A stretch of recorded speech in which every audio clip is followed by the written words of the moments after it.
So, David, welcome back to the office. I hear that the ownership of local water systems is switching. Just tell me the statistic that you just told me.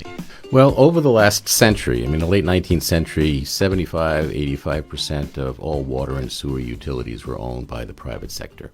And it turned out that was a disaster, in part because they were managed very poorly, and in part because they only wanted to serve wealthy people. Today, 75 to 80% are owned by the public sector. That is, cities and counties took them over and have been running them very impressively ever since. Well, that's how we'll kick off this episode of Building Local Power, in which we'll be talking about who owns our infrastructure and the movements that are fighting about whether it's going to be public or private. I'm Chris Mitchell. I do the broadband type work for the Institute for Local Self-Reliance, and David Morris is back with us. Welcome back, David. Thank you very much. I appreciate being back. David is a co-founder of the Institute for Local Self-Reliance and runs our Public Good initiative, in which he thinks a lot about privatization. So let me just start by asking you, why do you think so much about privatization? Well, privatization, almost by its very definition, means that something is proprietary. It means that something is not accountable inherently. It means that something is driven by selfishness. It's driven by greed. It's secret. That's what privatization means. In fact, the original kind of Latin verb form is privare, which means to tear apart. And public, on the other hand, is based on cooperation and openness, and it's sometimes aspirational, but in essence, it is accountable to the voters. So it's a completely opposite way of doing things, and we have in this country, over the last century, increasingly accepted the fact that public works should be owned by the public and for the common good. And in the last 20 years, we've begun to reverse that guiding principle. And I get the impression this is not a discussion that would have been held 150 years ago, right? Before that, the water system, the electricity system, the roads, all of these things are creatures of the last 130 years, more or less. Well, they're not creatures. The public sector, they're creatures. But we had roads in the early part of the 19th century. They were privately owned roads. Right. I guess I was thinking of the kind of roads we have today, but we did have those roads. You're right. Mm-hmm. So we had privately owned roads back then, and we have a long history even of privately owned ferries and bridge crossings and things like that, presumably. That's right. Well, when we built the interstate highway system in the 1950s, it was built without toll roads. It was clearly a public works project, and now under the new kind of infrastructure plan that Donald Trump and the Republicans have, we will have a public infrastructure that's almost entirely owned by the private sector and will be based on tolls. So from an infrastructure perspective, the conversation really started to change in the 80s, the 90s. And I guess, one place to start might even be this whole thing, public works.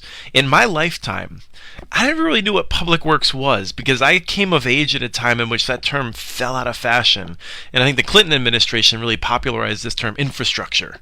And I just wonder if that triggers anything for you in terms of the importance of language and how we call these things. Oh, absolutely it does. It was Ronald Reagan in the early 1980s that began the process of privatization, and we all remember that in his inaugural address, his key phrase was, "The government's the problem, not the solution," and he firmly believed that. But it was Bill Clinton, that's correct, and Al Gore, that essentially embraced privatization from a liberal perspective. And yes, they changed the language. You don't hear the word public works any longer. You hear the word infrastructure, which is a very neutral word that essentially means, well, we have to build something and maybe the private sector can build it and run it just as efficiently.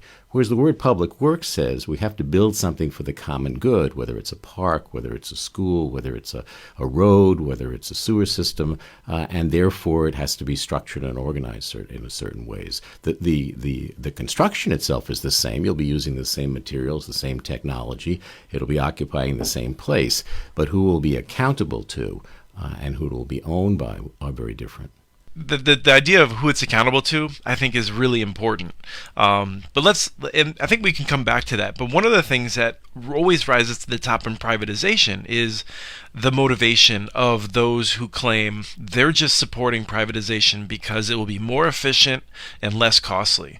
That if you contract this stuff out rather than doing it in-house, taxpayer dollars will be saved, there will be innovation, something magical will happen, and these public services will be delivered in a better way, in some way. So how do you respond to those claims? Well, one can respond empirically and one can respond theoretically. Empirically, it's false.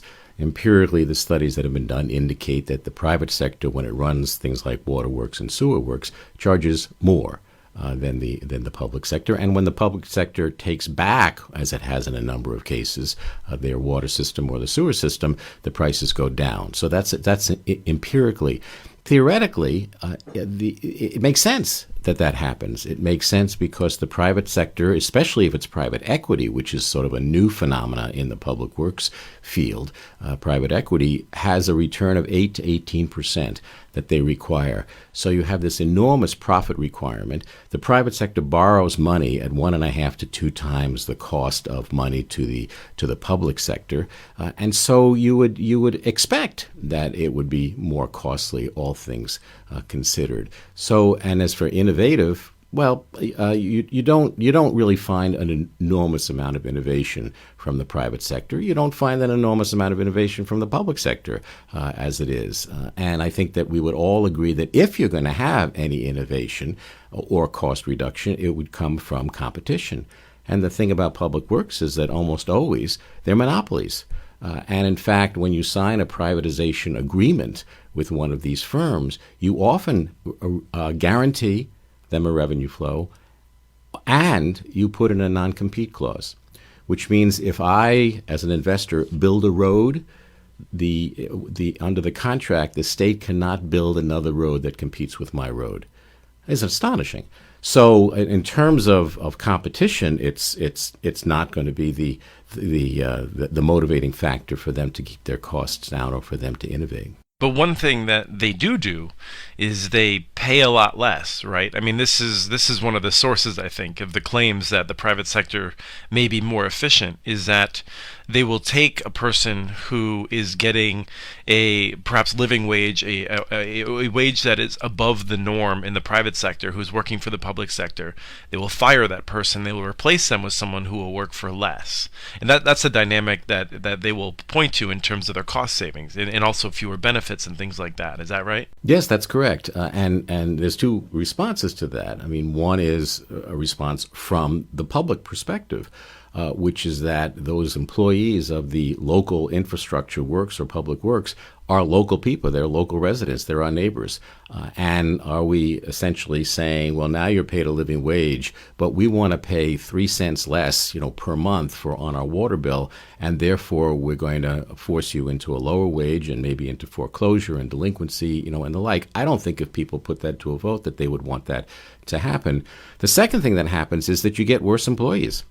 I mean, on average, if a investor takes over a water utility, it fires about 1/3 of the workers, which means the other workers are working harder. If you pay workers less, you get workers that are less trained. And so you tend to get sloppier work, or you get poorer customer service. I mean, you sort of get what you pay for.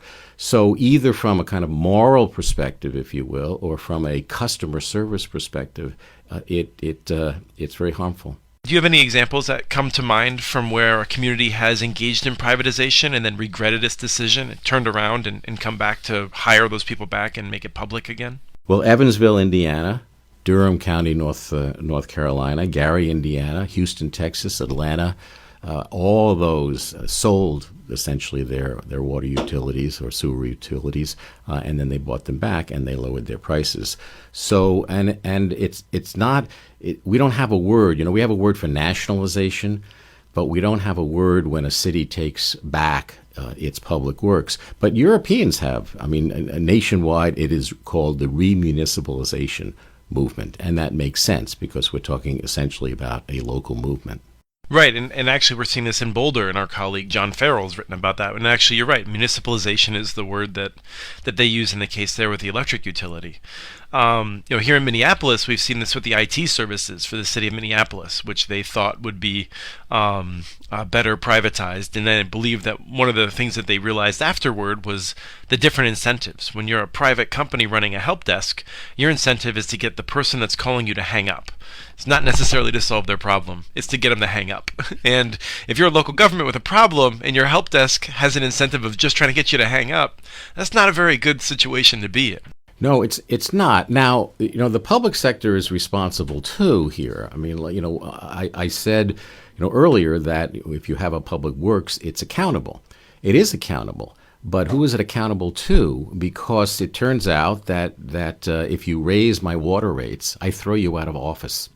And so what happens is that local officials that want to get elected do not increase their water rates or their sewer rates or their parking meter fees. And as a result, that infrastructure runs down. The pipes begin to leak. And then the less you maintain, the higher the price that you're going to have to pay. And so often what you find is that these privatization efforts spur from a city being unwilling to go to its citizens and say, I can ask you to pay more now, or I can privatize this, and the other firm is going to ask you to pay a lot more then.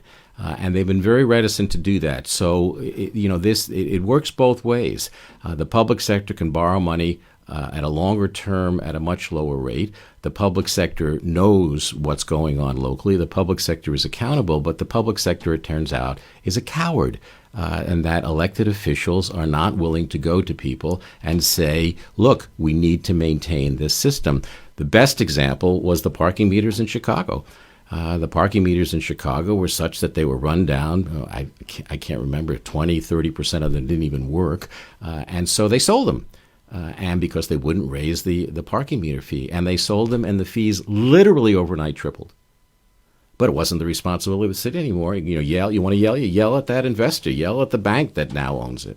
One of the things that I want to bring into this, I think, is experience. Now, you talked a bit about water systems. I just wanted to bring this out. You have experience in terms of governing a body of a water utility. So this is not something where you're just romanticizing them. You actually know how this works. Yes, I was on the board of directors. We called ourselves commissioners of the St. Paul Water Utility, city-run water utility, which is one of the finest utilities, if I say so, in the country, and it's meticulous in its efficiency, and it is innovative. Yes, I have a good experience, but I also know that on that commission I was a citizen representative. There was also a city council representative, and the city councilor, and I will remember this meeting to the end because I said, why don't we raise the rates, slightly, so that we can invest in technologies that will make it more efficient and reduce the water consumption overall.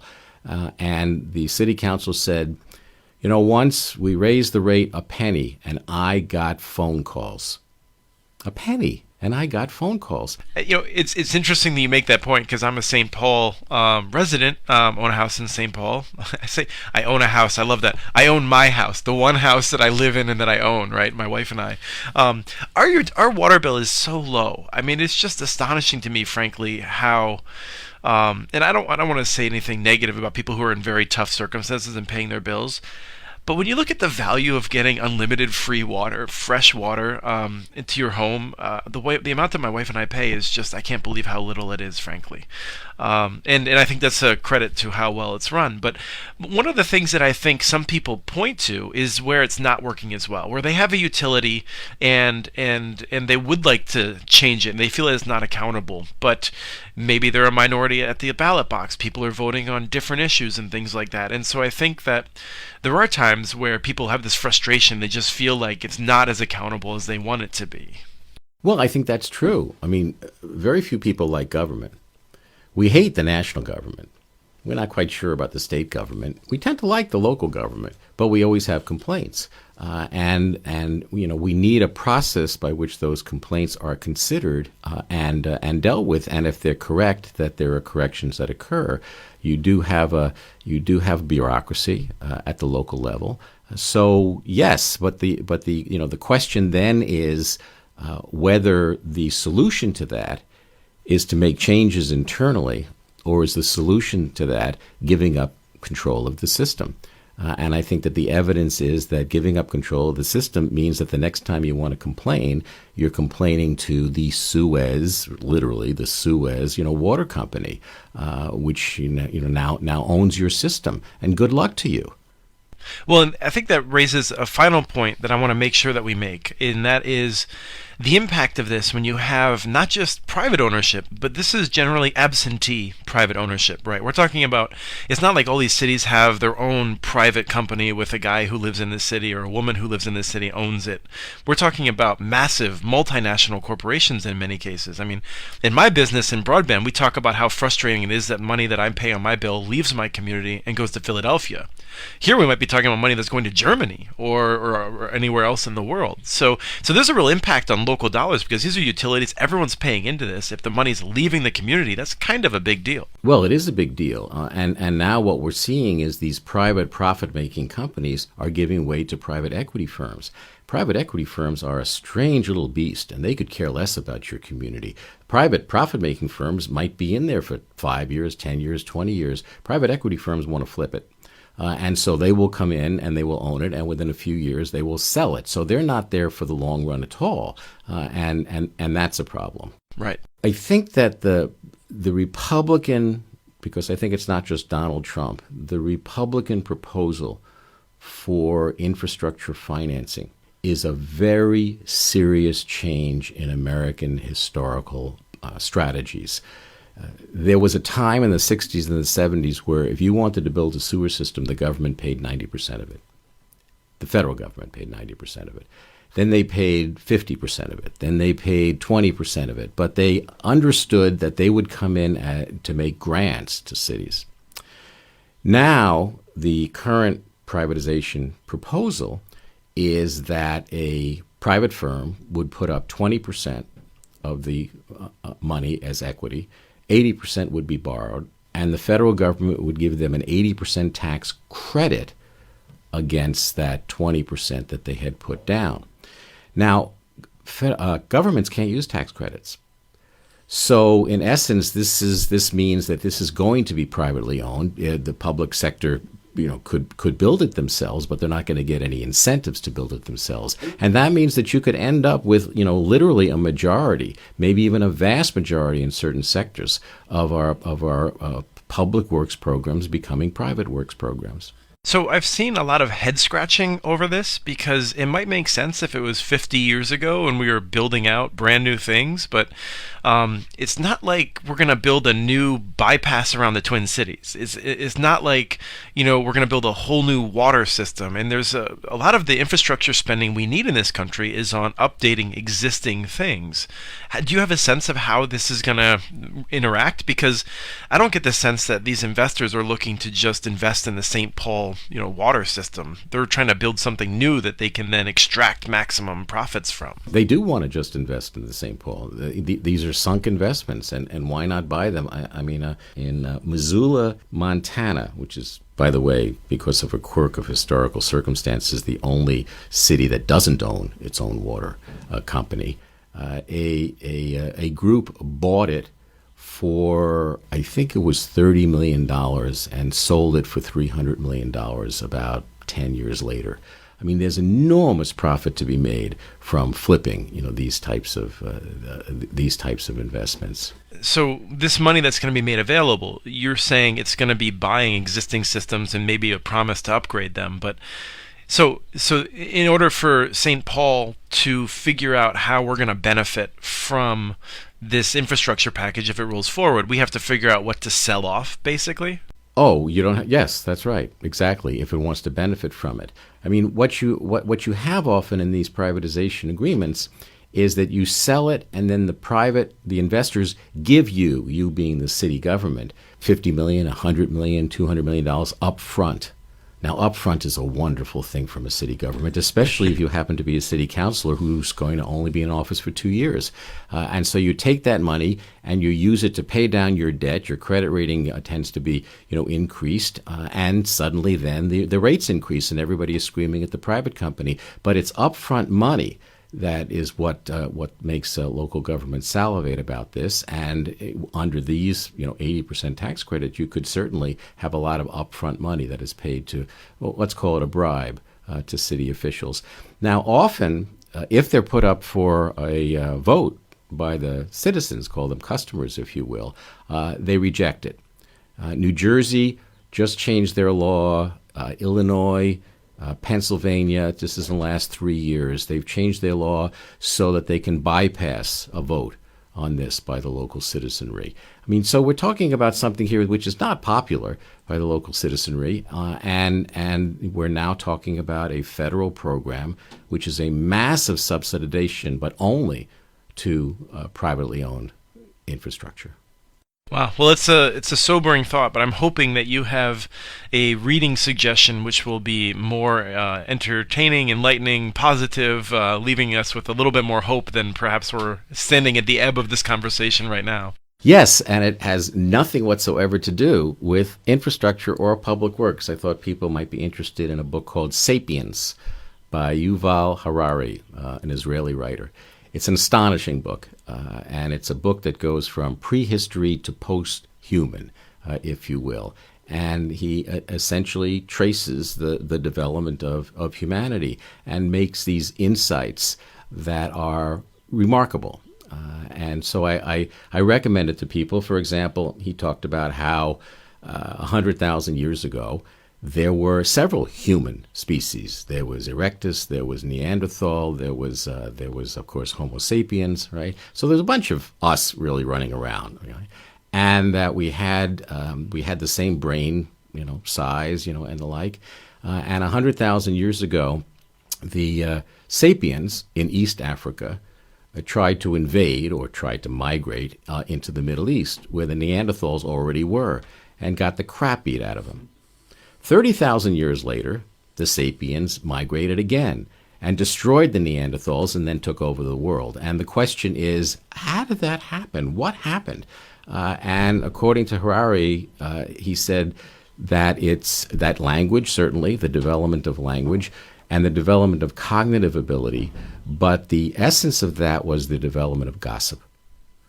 He said that that gossip is essential if your group becomes more than a small clan, because you need to know what your neighbor is doing, who's trustworthy, who's not trustworthy. You need to know about the human relationships that are going on. When it's a very small clan, what you need to know is there a saber-toothed tiger out there that's going to eat me, or where is the animals that we're going to hunt? That sort of outward-oriented information. And so with gossip, you could have larger and larger communities. And so initially, when the sapiens went into the Middle East, it was groups of 20 fighting groups of 20. But then when they went in 30,000 years later, it was groups of 200 fighting groups of 20. And so these are the kind of insights, and I strongly recommend it to people who are interested about us. It sounds interesting, and it fits with what we've done with communications technologies, in that the telephone originally, it was expected to be only a business use, and when people started using it to gossip, it was actually seen as sort of a sin and an inappropriate use of technology. Certainly, if you skip ahead to today, I'm seeing how Twitter and Facebook have dominated usage for how we use our media. It's clear that there is something very social going on, and thinking of it in terms of gossip is something I had not thought of, or potentially the evolutionary advantages of. So that's interesting. And one of the nice things about gossip 50,000 years ago is that it was personal gossip. I mean, it might be terrible gossip, but it was one person talking to one person, or three people, or four people. Unfortunately, in 2016, gossip is one person talking to several billion people who don't even know they're being talked about. So there's a sort of a difference in scale that we're talking about. But the gossip originally is literally small town gossip, which some people feel might be harmful, but in this case was a matter of gathering information: who's trustworthy, who's sleeping with whom, who has stolen something, and that type of thing, and which was extremely useful to bond the groups. And the other thing that Harari says that was the definitive moment of the cognitive revolution was that we began believing fictions, whether it was religion, nation states, whatever it turned out to be. We believe in fictions. Other animals do not believe in fictions. And so we created By society. fictions, I think you mean things beyond that you can readily sense, right? I mean, imagine things. I mean perhaps. things that don't exist. I mean, nation states don't exist, Right, well- right, and religions don't exist, and we sort of made them up. But they became ways to bond larger and larger communities together because we all believed in the same fictions.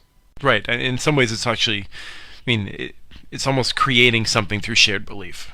That's right. Exactly. And the emphasis there is on shared. Well, we face a threat from privatization and other sources and building local power, but hopefully gossip will save us.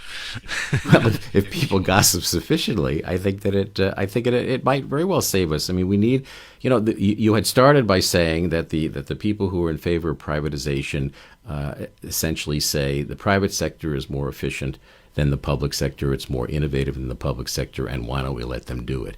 And they say it as if that's an established belief system, which it is. It is the conventional wisdom. It just happens not to be true. And and what we need is that when someone says that to your neighbor or city council or whatever, their immediate reaction isn't to say, "Yeah, that's probably true." Their immediate reaction is to say, "That's false, and I know it's false because."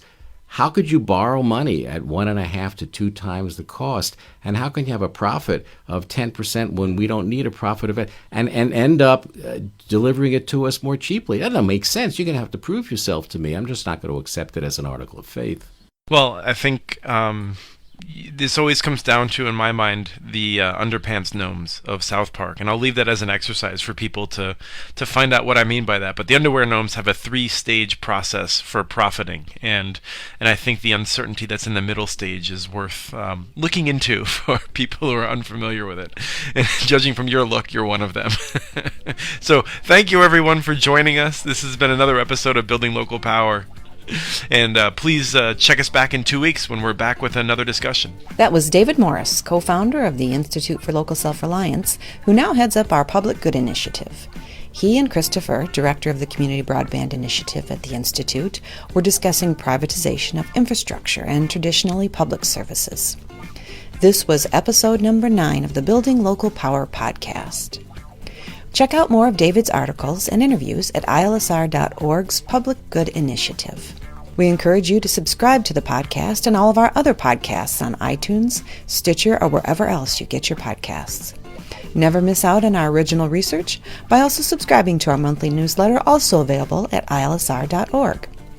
Thanks to Dysfunction Al for the music licensed through Creative Commons. The song is Funk Interlude. I'm Lisa Gonzalez from the Institute for Local Self-Reliance. Thanks again for listening to the Building Local Power podcast.